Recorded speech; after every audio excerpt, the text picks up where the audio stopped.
Hey guys, Elias here, and in this video for Guild Wars 2 I'm going to be talking about key farming. So a very quick disclaimer, the video content you are seeing here is actually not really related to key farming, so just keep that in mind. If you want a video with content or where the video is actually related to the topic, I would suggest you go and check out Gaming with GS's video, which I will link in the description. So, what is key farming? Key farming is the art of basically completing the level 10 part of the personal character story, and the reward for doing that, for completing that part of the story, is a Black Lion chest key. So before, you were able to do this as many times as you want. However, for obvious reasons, ArenaNet decided to limit this method of getting a Black Lion chest key to once per week, because obviously the prices for the rarest drops of a Black Lion chest were dropping, and of course ArenaNet were selling less and less Black Lion chest keys for real money through the gem store. So why would you want to do this? Well, obvious reasons. Black Lion chests have some of the most expensive items in the game within them, and a lot of decent stuff. Most times you will be getting combat boosts like this, the enchanted combat boost. You will also be getting stuff like this mini booster, item boosters, experience boosters and everything. Those are nice, but they're not really what you're after. What you're after, if I look it up here, is something like this: the permanent Black Lion merchant contract, the permanent trading post express contract, which sell for, as you can see here, 1,180 gold and 1,450 gold. Now, with that amount of gold, you know, you could pretty much buy and do everything you wanted. And if you look here, there's an even more ridiculously priced couple here: the permanent hairstylist contract and the permanent bank access contract, which are about, well, as you can see here, 3,698 gold or 3,950 gold. And if you get one of those, that's an instant 3,000 gold. You know, so like I just said, if you get one of those and you sell it, that is enough gold to, you know, it's enough gold to complete the Vigil's Honor, the Priory's History collections. It's enough to buy it's enough to complete the Emperor's New Wardrobe collection. It's just enough gold to pretty much buy anything. Just to show you what I mean here, if I can find, like, the Priory's History, this is supposed to cost about 105, 110 gold to complete for an Ascended Trinket. The same for the Vigils collection and the Order of Whispers collection. And then if I show you here, it's not there, it's in this one, the fashion one, the Emperor's New Wardrobe achievement, which is soul bind 36 unique pieces of cultural armor. The tier 3 pieces of cultural armor cost about 20 to 30 gold each. So if you complete that for 5 different races, you know, that's a lot of gold. And with 3,000 gold, you can do that. So that is why you would want to get the Black Lion chest keys.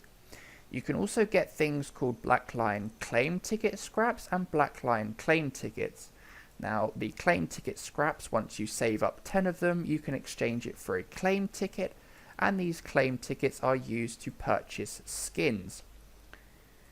Now, since the release of the Cavalier set has replaced the Spectral set, which is why the Spectral skins have risen quite dramatically in price, which I'll show you here. So, you know, a Spectral Axe skin, this now costs 2 claim tickets. Before, it only used to cost 1. Now it costs 2. So, as you can see here, you know, these skins are worth anywhere from about 90 gold all the way up to about 130 gold. And what has replaced those, for the one claim ticket is the Cavalier skins, which are worth about 40 to 50 gold now. But these are worth 1 claim ticket. So if you get 1 claim ticket out of a chest, you can make 40 gold. So that's still nice. It's obviously not as nice as getting a permanent contract for 1,000 to 3,000 gold, but it's still a nice boost to your wallet. So, oh, and not to mention before I do forget, you can also get die packs. And depending on the die pack, you know, some of these dies are worth an absolute fortune as well. I think the most expensive die at the moment is currently the Toxic die, which is about 500 and something gold.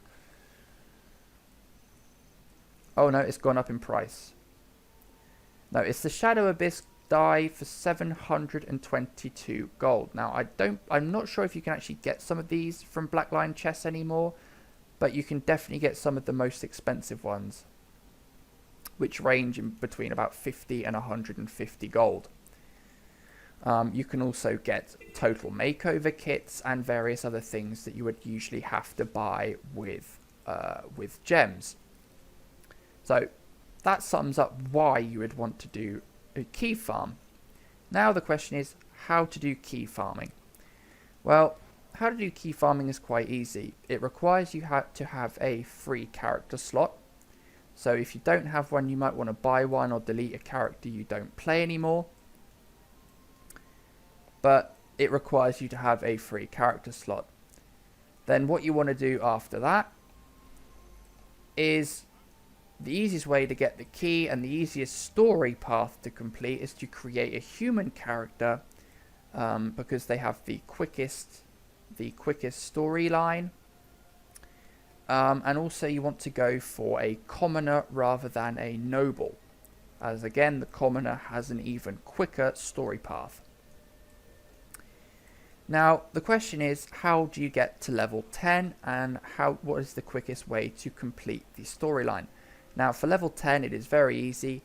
As you are a human, you will start off in Queensdale. So Queensdale is a very large map.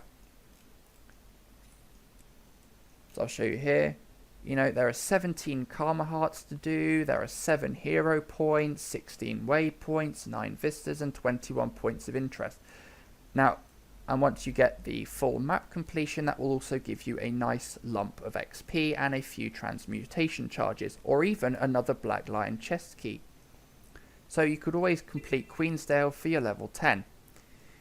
Other than that, you could use Tomes of Knowledge. Now for people that play PvP a lot, you will be getting Tomes of Knowledge pretty much every 2 or 3 matches. And you can use those Tomes of Knowledge to quite literally get your player from 1 to 10 in a few seconds. Now, other than that, you could also go for completing city maps like Lion's Arch. I mean, Lion's Arch takes about 10 minutes. You've got Ratasum, the Grove. They take about 10 minutes each as well. You know, and that is easy XP. Although the quickest way would obviously be the Tomes of Knowledge. The Tomes of Knowledge way, which I just spoke about a second ago. So now, how to complete the story once you get the level 10, what is the quickest way to complete the actual story? Well, what you want to do is once you're level 10, you want to go ahead and either buy yourself or craft yourself some level 10 armor and weapons. I don't particularly find that sigils have much worth, but you want to buy or craft yourself some level 10 gear. Now, if you're buying it, you will not be able to buy yourself the shoulder armor, as that is only available once you hit level 12, and the same, you won't be able to buy yourself a backpack either. However, you will be able to craft yourself some armor. And that about sums it up. Now, one thing I did forget to mention is what is the best class for doing this quickly, as quick as possible. Now, a lot of people swear by Guardian and Warrior, and I personally would say probably a Thief, Guardian, or Warrior, as those have the highest DPS, they have good healing, and generally their skill set at low levels are probably the best to use for doing this very quickly. And that's about it. So I'm not going to do a walkthrough on the story missions, as I personally, as I said in the beginning, do not have a free character slot. If you want to see more about that, then I'd recommend again going to see Gaming with GS's video. But that's about it. If you want to get the Black Line chests, you can literally buy them off of the trading post for about 40 or 50 copper. They literally cost nothing. And then it's up to luck really about what you get. So that's a quick little video about key farming, why you should do it and how you can do it. One thing again I will say is once your character's level 10, you probably want to delete it. That is what I was going to do with this human thief that I'm playing right now. However, I wanted a human thief or human daredevil once I get to level 80 and start browsing the heart of Maguuma. So I decided to keep it. But what you want to do is sell everything on that character or salvage everything on that character and then delete it. Make sure that nothing of value is left on that character as well when you go to delete it. So that about sums up this video. That is how, again I'm repeating myself, but that is how you can key farm, why you should key farm, and the best way to do it. So thank you very much for watching. I'll leave links in the description to linked in the description to Gaming with GS's video. Thank you very much for watching and have a great day, guys.